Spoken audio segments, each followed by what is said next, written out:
नमस्कार, मैं आरबी सिंह यादव और आप देख रहे हैं मेरा YouTube channel RB Singh Yadav editor. आज मैं आपको एनसीईआरटी के बारे में जो उसके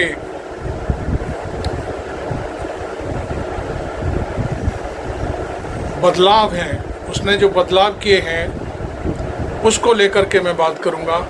पॉलिटिकल साइंस की 12वीं की किताब में जो विषय वस्तु हटाई गई है और जो बात कही गई है उस पर मैं चर्चा करूंगा। इसके लिए मैंने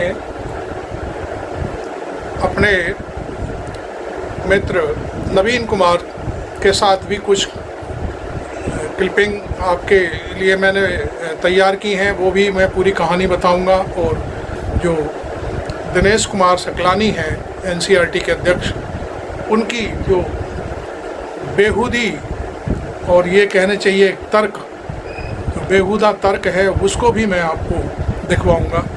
इसमें नवीन कुमार ने वाक़ई सारा विश्लेषण किया है। तो आप पहले ये देखिए भाई नवीन कुमार का ये क्लिपिंग वीडियो मेरे साथ। पन्नों में ही नहीं, इतिहास के पन्नों में भी दफन कर दिया। भारत के वो बच्चे जो अब इतिहास पढ़ना शुरू कर रहे हैं, उन्हें यही बताया जाएगा कि इस नाम की कोई मस्जिद कभी थी ही नहीं, ना ही बाबरी मस्जिद के विध्वंस के बाद देश में कोई फसाद हुआ। नवीन कुमार का ये एनालिस्ट कितना जबरदस्त यात्रा ने इस देश में सद्भाव और शांति के माहौल को नेस्तनाबूद किया। ये सब कुछ नहीं पढ़ाया जाएगा। जी हाँ, एनसीईआरटी की किताब से बाबरी मस्जिद, भगवान राम, श्री राम, रथ यात्रा, कार सेवा और विध्वंस के बाद की हिंसा की जानकारी हटा ली गई। देश के सबसे बड़े पाठ्यक्रम निर्माता ने 12वीं की पॉलिटिकल साइंस की किताब से ये सारे शब्द ही हटा लिए। नई किताब में बाबरी मस्जिद को 3 गुंबदों वाला ढांचा बताया गया है और अयोध्या विवाद को केवल अयोध्या विषय के नाम से पढ़ाया जाएगा। इतना ही नहीं, 4 पन्ने के अध्याय को घटाकर भी 2 पेज का कर दिया गया। तो ऐसा क्यों किया गया? क्या बाबरी मस्जिद के इतिहास के बारे में भी नहीं पढ़ाएंगे? ये कौन सी राजनीति पढ़ा रहे हैं बच्चों को, जिसमें न बाबरी मस्जिद होगी, न बाबरी मस्जिद का विध्वंस और न ही उसके बाद हुई ऐतिहासिक सांप्रदायिक हिंसा के संदर्भ। इन्हें हटाने, और हटाने नहीं बल्कि मिटाने कहना बेहतर होगा। तो इन्हें मिटाने के पीछे मकसद क्या है? इस पर एनसीईआरटी के डायरेक्टर दिनेश प्रसाद सकलानी का जवाब है कि हमें स्कूल में दंगों के बारे में क्यों पढ़ाना चाहिए। हम पॉजिटिव नागरिक बनाना चाहते हैं, न कि हिंसक यानी वायलेंट और डिप्रेस्ड यानी अवसादग्रस्त इंसान। उन्होंने कहा कि क्या हमें अपने छात्रों को इस तरह पढ़ाना चाहिए कि वह आक्रामक हो जाएं, समाज में नफरत पैदा करें या नफरत के शिकार हो? क्या यही शिक्षा का उद्देश्य है? क्या हमें ऐसे छोटे बच्चों को दंगों के बारे में पढ़ाना चाहिए? आपको एनसीईआरटी के डायरेक्टर की बुद्धि पर तरस आ जाए, बलिहारी जाइए उन पर।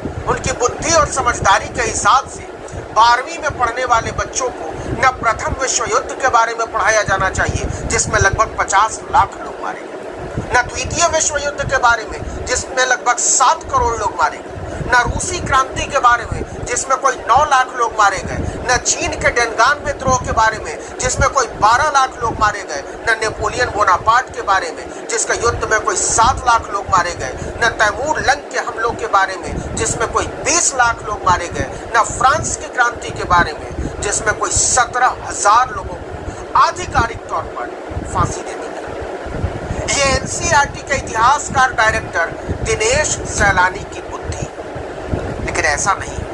इन सारे युद्धों और नरसंहारों से गेरुआ लंगोट वाले डायरेक्टर साहब को कोई समस्या नहीं। उन्हें केवल बाबरी मस्जिद से समस्या है और इसलिए वो इसके विध्वंस की क्रूर, बर्बर और दुर्दांत घटना को अंजाम देने वाले दहशतगर्दों के खून से सने चेहरों को बचाने के लिए इतिहास के पन्नों से मिटा देना चाहते हैं। और इसके लिए एक निहायत बचकानी दलील देते हैं कि हम बच्चों को इतिहास की हिंसा के बारे में पढ़ाना ही नहीं चाहते। इससे बड़ा झूठ कुछ और नहीं हो सकता। देखिए, एनसीईआरटी की पुरानी किताब में बाबरी मस्जिद का जिक्र 16वीं शताब्दी की मस्जिद के रूप में किया गया था। उसमें लिखा था कि इसे मुगल सम्राट बाबर के सेनापति मीर बाकी ने बनवाया था। लेकिन नई किताब में इसे 3 गुंबदों वाला ढांचा भर लिखा गया है। इसमें बताया गया है कि 3 गुंबदों वाली इमारत को 1528 में श्री राम के जन्म स्थान पर बनाया गया था। इसके भीतरी और बाहरी स्ट्रक्चर में हिंदू प्रतीक और अवशेष स्पष्ट रूप से नजर आ रहे थे। क्या कमाल की बात है कि एनसीईआरटी के डायरेक्टर दिनेश प्रसाद सकलानी कहते हैं कि इसे स्कूली पाठ्यक्रम के भगवाकरण बोलना ठीक नहीं है। टेक्स्ट बुक में बदलाव सालाना संशोधन का हिस्सा है। वाह रे वाह। आपको बता दें कि 2014 के बाद से, यानी नरेंद्र मोदी के सत्ता में आने के बाद से एनसीईआरटी के टेक्स्ट बुक्स में संशोधन का ये चौथा दौर है। 2017 में पहले दौर में एनसीईआरटी ने हाल की घटनाओं को दर्शाने के लिए संशोधन की जरूरत का हवाला दिया था। 2018 में सिलेबस के बोझ को कम करने के लिए संशोधन किए जाने का हवाला दिया गया। 2021 में भी सिलेबस के बोझ को कम करने और छात्रों को कोविड के कारण पढ़ाई में दिक्कत से उबारने में मदद के नाम पर संशोधन किए गए। मतलब पिछले 10 साल से हर 2 साल पर नरेंद्र मोदी की किताब में इतिहास बदल जा रहा है। और केवल सैकड़ों साल पुराना इतिहास नहीं बदल रहा है, वो इतिहास भी बदल रहा है जिसे हमने अपनी आंखों के सामने घटित होते देखा है। इसीलिए बाबरी मस्जिद अब 3 गुंबदों वाला स्ट्रक्चर पढ़ाया जाएगा। डायरेक्टर साहब कहते हैं कि हम तो नहीं पढ़ाएंगे, जब बच्चे बड़े हो जाएंगे तो अपने आप पढ़ लें, हमको ज्यादा विस्तार में जाने की जरूरत नहीं। लेकिन एनसीईआरटी की नई किताब से बाबरी मस्जिद को लेकर केवल यही नहीं मिटाया गया, इससे जुड़ी कुछ और महत्वपूर्ण चीजों को हटाया गया। देखिए, एनसीईआरटी की पुरानी किताब में सुप्रीम कोर्ट के तत्कालीन चीफ जस्टिस एमएन वेंकटचलैया और जस्टिस जीएन रे ने मोहम्मद असलम बनाम भारत संघ मामले में 24 अक्टूबर 1994 को जो फैसला सुनाया था, उसमें की गई टिप्पणियों के हिस्से थे। इसमें कल्याण सिंह, जो बाबरी मस्जिद ढहाए जाने के दौरान यूपी के मुख्यमंत्री थे, उन्हें कानून की गरिमा को बनाए रखने में नाकाम रहने के लिए अदालत की अवमानना का दोषी ठहराया गया था। इसमें लिखा था, चूंकि अवमानना बड़े मुद्दों को उठाती है जो हमारे राष्ट्र के धर्मनिरपेक्ष ताने बाने की नींव को प्रभावित करती है, इसलिए हम उन्हें 1 दिन के सांकेतिक कारावास की सजा भी देते हैं। नई किताब में फैसले के इस हिस्से को हटा दिया गया। दूसरा, अयोध्या की घटनाओं पर भाजपा के खेद को भी मिटा दिया गया। भाजपा ने खेद जताया था। एनसीईआरटी की पुरानी किताब में पूरे 2 पन्नों में फैजाबाद जिला अदालत के आदेश पर फरवरी 1986 में मस्जिद के ताले खोले जाने के बाद दोनों तरफ की लामबंदी की विस्तार से जानकारी दी गई थी। इसमें उस दौरान पूरे देश में फैले सांप्रदायिक तनाव, सोमनाथ से अयोध्या तक की आडवाणी की रथ यात्रा, दिसंबर 1992 में राम मंदिर निर्माण के लिए स्वयंसेवकों की कार सेवा, मस्जिद का विध्वंस और उसके बाद जनवरी 1993 में हुई सांप्रदायिक हिंसा का विस्तार से जिक्र किया गया था। इसमें बताया गया था कि कैसे भाजपा ने अयोध्या में हुई घटनाओं पर खेद जताया था, लेकिन अब इसको भी हटा दिया गया। एक और बहुत जरूरी चीज जो बाबरी मस्जिद के विध्वंस से संबंधित थी, उसे इतिहास से मिटा दिया गया। इतिहास की पुरानी किताब में बाबरी विध्वंस और इसके बाद के हालात को लेकर अखबारों में छपे लेखों की कतरनों को भी शामिल किया गया था, कटिंग्स।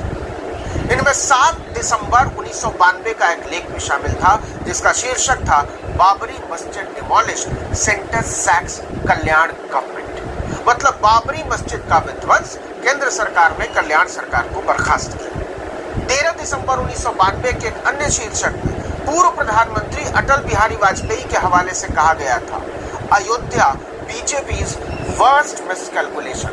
मतलब अयोध्या बीजेपी का सबसे भयावह अनुमान साबित हुआ, वाजपेयी के हवाले से कहा गया था। नई किताब से इन सारी रिपोर्टों को मिटा दिया गया। ये नरेंद्र मोदी का समय है। किसी दिन अगर इतिहास के पन्नों में आप जुड़ा हुआ देखें कि मोदी से महान इस धरती पर आज तक कोई पैदा ही नहीं हुआ, हैरान मत होइए। लेकिन इतिहास को मिटाने वाले नहीं जानते कि इतिहास उनके साथ क्या सलूक करेगा। आने वाली पीढ़ियां जब नफरत की राजनीति के बारे में पढ़ेंगी तो उनके बारे में क्या राय बनाएंगी, इसे तय करने के लिए न तो वो खुद होंगे और न ही उनकी जूतियों पर जीभ पटकता उनका पालतू मीडिया। आपने ये रिपोर्ट देखी नवीन कुमार की। इस रिपोर्ट से ये आभास होता है कि भारतीय जनता पार्टी और वर्तमान की जो सरकार है और उसके नीचे काम करने वाली एनसीईआरटी जो संस्था है, जो हर विषय के पाठ्यक्रम को तय करती है, वो पूरी तरह से भगवा रंग में रंग चुकी है। उन्होंने बहुत सारे मुद्दे उठाए हैं। उन्होंने पूरे विश्व में जो क्रांतियाँ हुई हैं, जहाँ भयावह लोगों की मौत हुई, तमाम घटनाएं घटी, इसमें फ्रांस की क्रांति, रूस की क्रांति, प्रथम विश्व युद्ध, द्वितीय विश्व युद्ध और बहुत सारी चीज़ें। ये सारी चीज़ें क्यों पढ़ाई जा रही हैं? ये इसलिए पढ़ाई जा रही हैं कि भाई लोगों को जानकारी मिले, हिस्ट्री उनके सामने आए दुनिया की। तब फिर वहाँ भी तो इस तरह के कार्यक्रम हुए हैं जिससे बच्चों के मन में गलत प्रभाव पड़ेगा। केवल मस्जिद की बात को, मस्जिद कैसे तोड़ी गई, क्यों तोड़ी गई, या उसमें कौन दोषी था, कल्याण सिंह के बारे में दोष दिया गया था, बाकायदे अदालत ने वो 1 दिन की सज़ा दी थी, वो सारी चीज़ें क्यों हटाई गई इनसे? क्या इनको लेकर के आम जनता या आम जो बच्चे हैं उनको पढ़ना नहीं चाहिए? उन्हें पता नहीं रहना चाहिए कि कल्याण सिंह ने मस्जिद कैसे तोड़वाई, क्यों तोड़वाई, जबकि वो उत्तर प्रदेश के चीफ मिनिस्टर थे उस समय? तो ये सारी चीज़ें, क्या आपके इस कहने से ये कोई बात छुप जाएगी कि कल्याण सिंह इसमें दोषी नहीं थे? या इस बात से ये देश इस बात को नहीं जान पाएगा कि वहाँ बाबरी मस्जिद नहीं थी और बाबरी किसने बनवाई थी और बाबरी को किसने तोड़ा था? तो ये सी चीज़ें केवल अपने मन का सुख प्राप्त करने के लिए जो सकलानी हैं वो ये सारे कार्यक्रम कर रहे हैं, और उसके लिए वो सिर्फ़ और सिर्फ मोदी के एक प्यादे बन कर के इस तरह की कहानियाँ कर रहे हैं। इससे एनसीईआरटी जो एक प्रतिष्ठित संस्था हुआ करती थी, मैं बचपन में एनसीईआरटी को बहुत पसंद करता था, क्योंकि एनसीईआरटी ऐसे सब्जेक्ट और उनके जो सिलेबस हुआ करते थे बहुत ही प्यारे हुआ करते थे। आज उसमें पूरी तरह से नवीन कुमार ने सही कहा है कि वो भगवान रंग में रंगे हुए सकलानी हैं।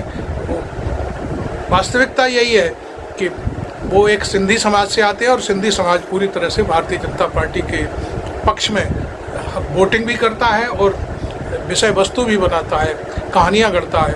अडवाणी कौन थे? अडवाणी सिंधी थे और उन्होंने ही ये सारी चीज़ें की।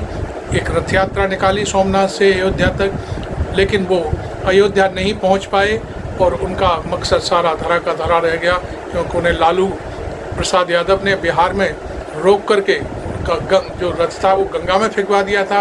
इधर मुलायम सिंह ने, जो 1990 में चीफ मिनिस्टर थे यूपी के, उन्होंने कार सेवकों को अयोध्या तक जाने नहीं दिया था, पहुंचने नहीं दिया था।